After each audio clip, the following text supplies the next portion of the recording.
This week in Jamaica Now. Hand it over. A judge tells a woman to give the police access to her phone as part of its investigations into her son's murder. Taxi strike fizzles as a radio station battles fallout in revenue over interview with a clown. 7 parishes now under states of emergency. And MP Juliet Holness hits back after being booed in Florida.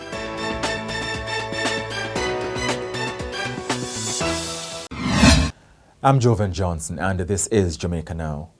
A judge has ordered that Amoy Leon Issa is to provide the Jamaica Constabulary Force JCF access to her cellular phone to aid their investigation into the January murder of her 9-year-old son Gabriel King. On Friday, St. James Parish Judge Sasha Marie Ashley said Miss Issa is to provide access to the phone on or before November 24. The judge also rejected a request from the woman's lawyer for her to be present when the police are accessing the phone to extract data. The judge said a legal representative and an independent computer technician may be present as observers only. Ms. Issa has challenged police request to access her phone, claiming that her privacy rights would be breached. Radio station Zip 103 FM has lost millions of dollars after several corporate sponsors reportedly pulled their advertisements over an interview with a man accused of intimidating passengers during a protest by taxi operators on Monday. Telecommunications company Digital Jamaica made its decision public, saying it does not support the unacceptable actions at Zip FM. The station has been bombarded with strong criticism after Ramon Silveira, the man charged for ordering passengers out of a taxi in downtown Kingston, was presented with a gift-wrapped bat during an in-studio interview with a host. The two also joked about the viral ordeal, with the host jokingly encouraging Mr. Silveira to use his new gift wisely. I hope that you accept it is our gift from me. Let me just say that, from me, not from Sid, but from me to you. And please use it wisely. Use it wisely. It's a weapon, so use it wisely. Now, Zip FM has apologized, saying the gift was not authorized by the station, but that has not stopped the backlash, which included calls for a corporate boycott. Digicel says it's pulling its ads for 30 days. Mr. Silveira, who was armed with a piece of board, was seen in a video from Monday's strike. He was shortly after accosted by the police and charged with assault, indecent language and disorderly conduct. In an interview with the Star newspaper, he apologized and complained about how the police treated him. I really feel a way when I look back on it, a couple of big people was in the car with could have been my old lady, could have been my mother. So when I really look back on it, I say it could have dealt with more better than that, as how I deal with it still, but under the ignorance, it was blown up proportion. Meanwhile, the planned 3-day taxi protest fizzled after the first day as it struggled for public support and an insistence from the government that it would not grant the ticket amnesty being sought by the operators.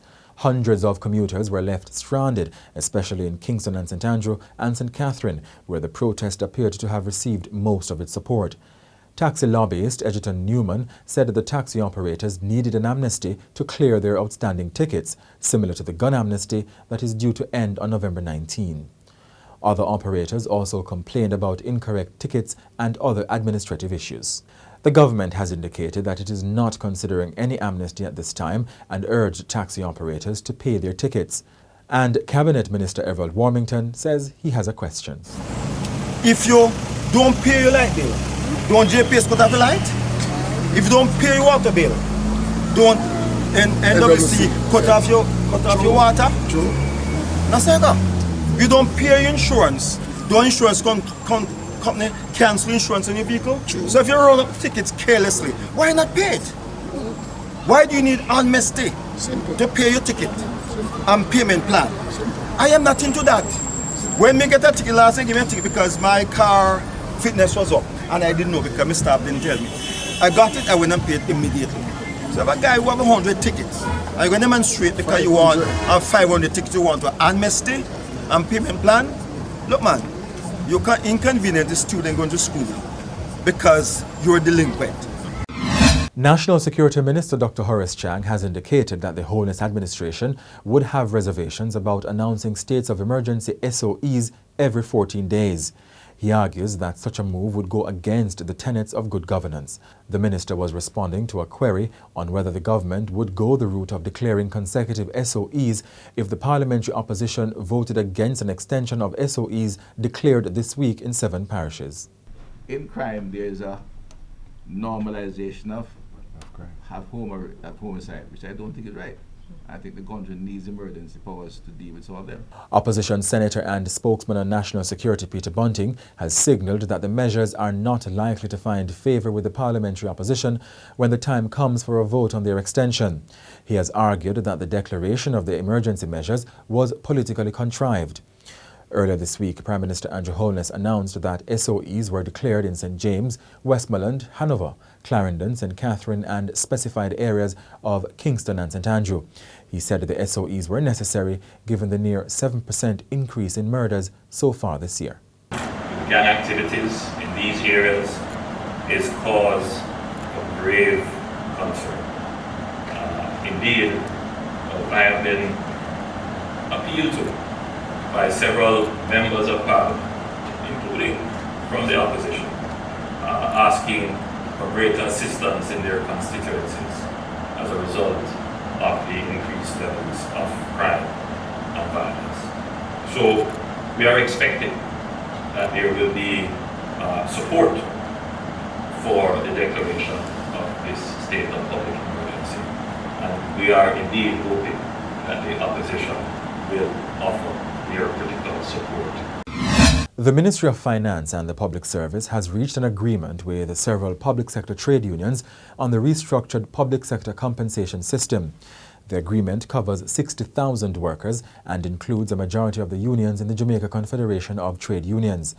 The new compensation system will be implemented over 3 years with an effective date of April 1, 2022 and will cost approximately $120 billion over the period. There's still no agreement, though, with unions representing teachers and the police. Reggae singer Savannah, who pleaded guilty to death by dangerous driving, has been sentenced to pay a fine of $300,000 or spend 2 years in prison. The popular entertainer, whose given name is Anna Blake, was also banned from driving a motor vehicle for the next 2 years. Earlier this year, Savannah was travelling along the Scott Cove Main Road in White House, Westmoreland, when the Honda City motorcar she was driving collided with a Honda Fit travelling in the opposite direction. Ordia Cordial, who was in the Honda Fit, sustained severe injuries and died in hospital in May. The National Housing Trust, NHT, has blamed the flooding of the basement garage at its Ruthven Tower development in St. Andrew on an inadequate public drainage network. The NHT said it has started immediate work on a design to restrict access to the property on the corner leading to Trafalgar Road and move the main entrance to opposite the Jamaica Employers Federation's offices. The Jamaica Fire Brigade said it received a call sometime after 2 p.m. on November 13 about the flooding at the complex during a brief period of rainfall in the corporate area. While there were no reports of injuries, several vehicles were partially submerged in the deluge. Sunday's incident was the latest in a string of issues affecting the development, some of which resulted in the fire brigade initially refusing to give clearance for persons approved for mortgages to start living in the units. Prime Minister Juliet Holness handed over keys for the controversial development in August. Prices ranged from $28 million to $38 million. PNP MP Philip Paulwell is among 5 people who are to be charged for losing their firearms. Mr. Paulwell's licensed firearm was reportedly stolen in July in Hope Pasture, St. Andrew, after he made an emergency stop. My vehicle was locked. My firearm was in my pouch, which was in a bag, and in the back seat where my security would normally be. I rushed in and out of the premises within 5 to 10 minutes, and by the time I got back out, the window of my back seat was smashed and the bag was removed. I had to, in keeping with the law, I made a report to the police, and I also went and visited the FLA and gave them a detailed report. The charge follows a ruling from Director of Public Prosecutions Paula Llewellyn. She said a recommendation made in October for the charge of losing a firearm through negligence may be brought against the former cabinet minister. Member of Parliament from the governing Jamaica Labour Party, Juliet Holness, has indicated that she is not perturbed by boos she received at a jerk festival in the city of Miramar in Florida on November 13. Mrs. Holness, who is also Deputy Speaker of the House of Representatives and wife of Prime Minister Andrew Holness, said her 6-day visit to the U.S. yielded significant positive outcomes for Jamaica. And that's it for this edition of Jamaica Now, your weekly review of the big news stories. Send us your comments at onlinefeedback@gleanerjm.com. Follow us on Twitter and Instagram at Jamaica Gleaner and on Facebook at Gleaner Jamaica. Like this video on our YouTube page, turn on a notification and subscribe today. I'm Jovan Johnson, and before we go, we hear from Francesco Billy Reed, one of 33 fishermen who returned to Jamaica on November 11 following detention in Colombia for illegal fishing. How concerned were your family members while you were in detention? Very much concerned, because they didn't really know what was happening to us, because we couldn't make phone calls. The only way you could get phone call if you buy a card. So that's how we got the video out. There's nobody. I don't think nobody knew what was really happening. The owner of the vessel was trying to make moves to get us out. So, but my friends, they were getting frustrated. You know what I mean, stressed out. Nobody knew where we was. So they made up that idea to make the video. And from there to Colombia mainland is like what, 1,200 miles from where they pick us up. San Andreas is like 200 miles from where they pick us up and took us. So in my book, in my opinion, we was not illegal fishing. I think it was in our grounds, technically. I learned my lesson. Because right now, it's Colombia's water, so that's what I know now. So that's not for me anymore, not even for my friends. Everybody quit. That's it, it's a wrap. So we are not fishermen that really fishing in illegal water. We stay in our boundaries. So we thought we was in our boundary. That's why we was there. We knew that we was in Colombia's water. Technically, we wouldn't have been there. But that's not our policy.